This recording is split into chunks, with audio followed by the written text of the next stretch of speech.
Questo è un colpo di Stato contro la Lega Nord, contro i rappresentanti votati legittimamente dal popolo, perché se la Lega Nord a Padova ha preso il 18-10% e ha un solo rappresentante, mentre altre compagini politiche con percentuali così anche a volte irrisorie ai loro rappresentanti, vuol dire che c'è qualcosa che non funziona. Non sono bastate quelle 5.270 preferenze ottenute per farlo salire in Consiglio. La doccia fredda per il sindaco di Cittadella Giuseppe Pana è arrivata venerdì con il riconteggio della Corte d'Appello. L'erede di Massimo Bitonci, candidatosi con la Lega Nord, è fuori da Palazzo Ferrofini. Al suo posto il veneziano Alberto Semenzato. Ho avuto migliaia di telefonate di sostenitori militanti, di elettori che sono scandalizzati. Avevamo intenzione, io e Bobbo Miatello, di autosospendersi anche come sindaci, perché non è possibile.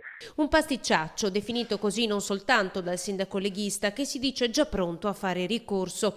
Il suo nome è insieme a quello di altri 5 grandi esclusi, ma al loro posto ci sono altrettanti futuri consiglieri che stanno esultando. Tra questi l'introvabile Massimiliano Barison, Forza Italia, che ha scelto per ora di non parlare.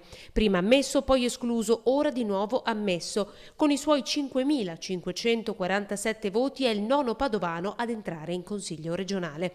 Una situazione di evidente tensione nel mondo politico veneto, cui va ad aggiungersi l'exploit di un altro grande escluso, il presidente della provincia di Treviso, Leonardo Muraro, le cui dichiarazioni a focus dal direttore Luigi Baccialli stanno già facendo il giro di tutti i media nazionali. Il 4% ha meno di 30 anni, dobbiamo bastardare la nostra razza con queste persone.